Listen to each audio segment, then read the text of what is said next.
guys, welcome to my workshop. Today I thought it would be really fun to take you through a day in the life of a cosplayer. If you guys have ever been curious about the ins and outs of daily cosplay life, it never ends. So here we go. So the first step always is gathering as much reference images as possible, because even if it's a game that you've played a million times, there's still probably little details that you don't pay attention to until you're looking at a reference image a lot. So the first step is to go to Google, and then we want to make our design. A lot of people will buy patterns that are similar from places like Amazon or Joann's, but a lot of the times with cosplays, they're very strange looking and not everyday clothes, so you're probably gonna have to do a lot of adjustments on your own. I like to self-draft my designs. The first 50, I want to say, cosplays that I did everything by hand. So I would drape notebook paper onto myself and like draw out, and it was just a mess.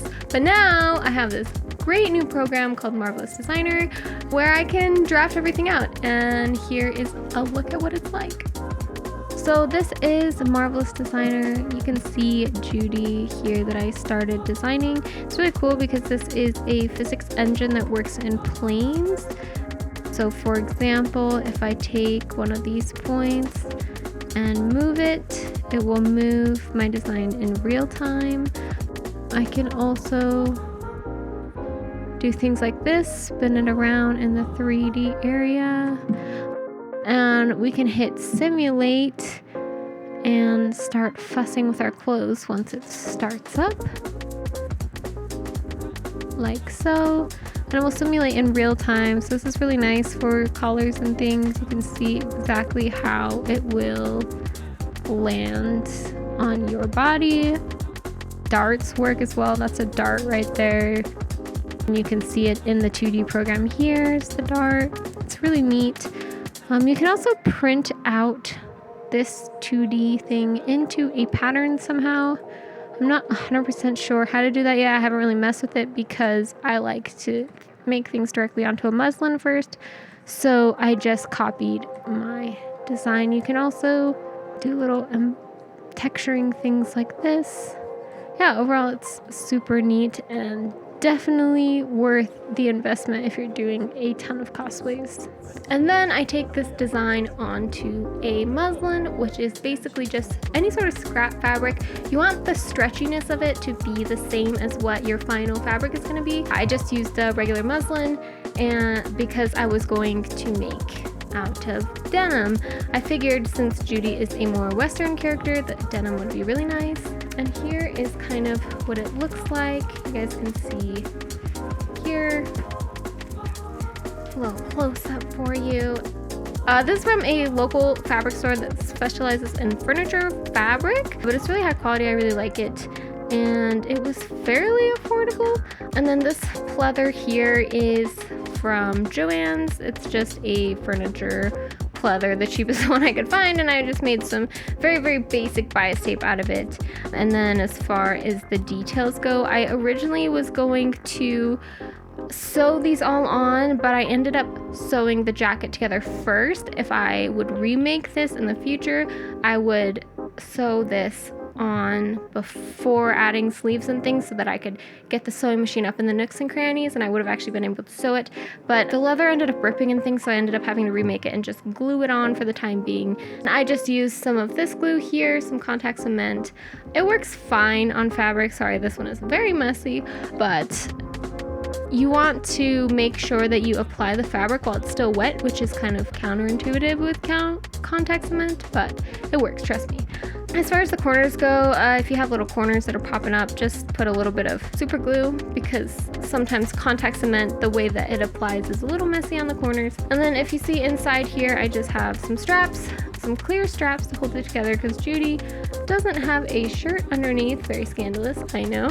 So just some clear straps to make sure I don't end up flashing the world, that we did with some clear snap buttons. And then of course we have our built-in bra cups for some support. Oh, I also dyed this denim on the inside. It's the same denim. I used Rit dye. This is the black one. I ran out of the blue that I used. This stuff is great. I use it a lot. Make sure you use stainless steel and don't get it onto your stove because it will stain. My stove is now blue and I'm probably gonna lose my security deposit, but it's fine.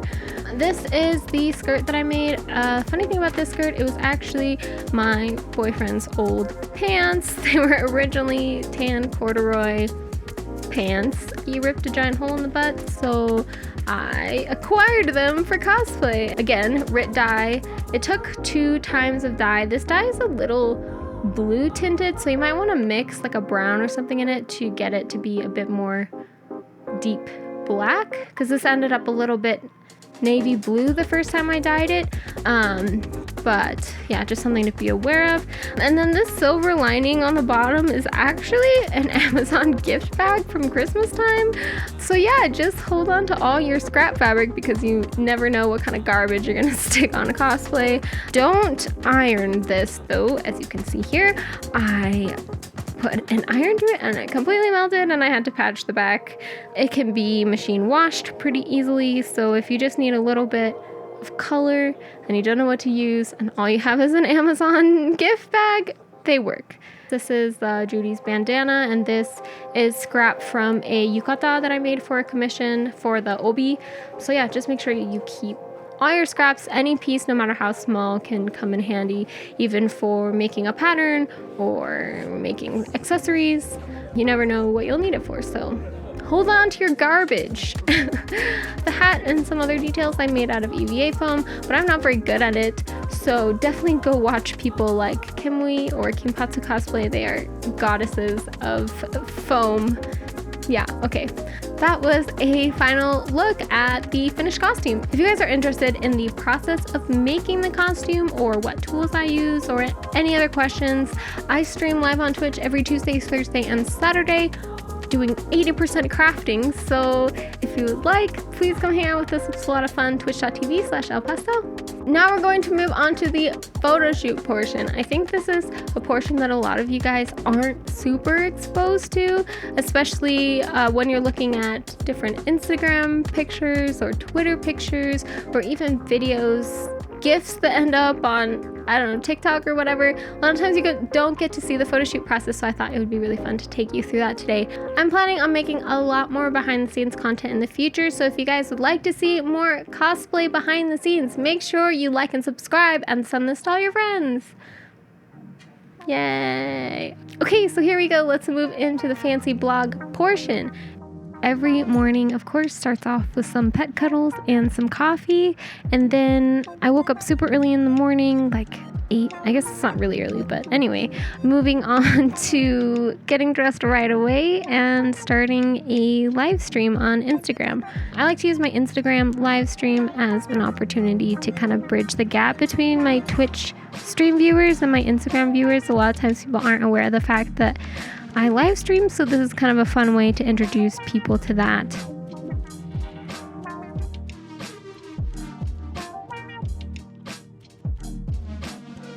Yeah, I recently upped my makeup game and I'm really excited about it. And I think for Judy, it officially paid off.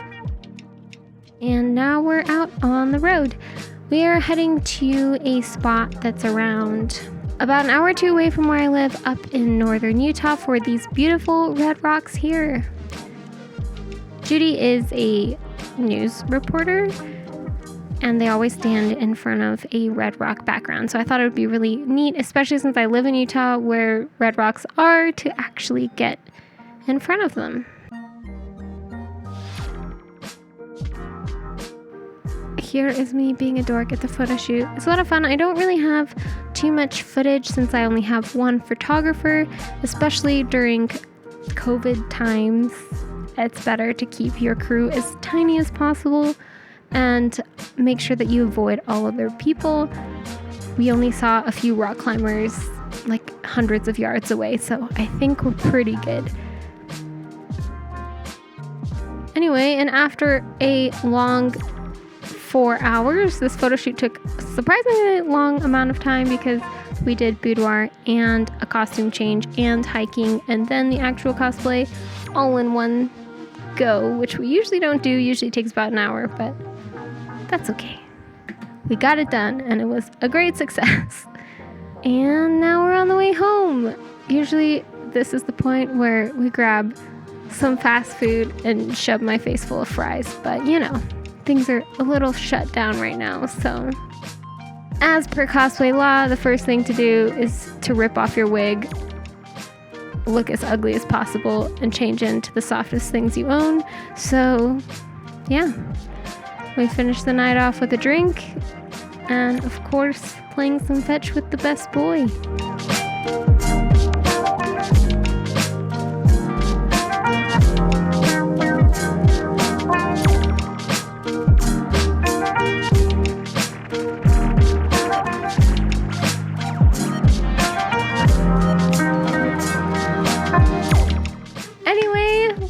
Hope you guys enjoyed. Thank you so much for watching. If you guys would like to see previews of my cosplay, you can show up on my Insta page, L_pastel.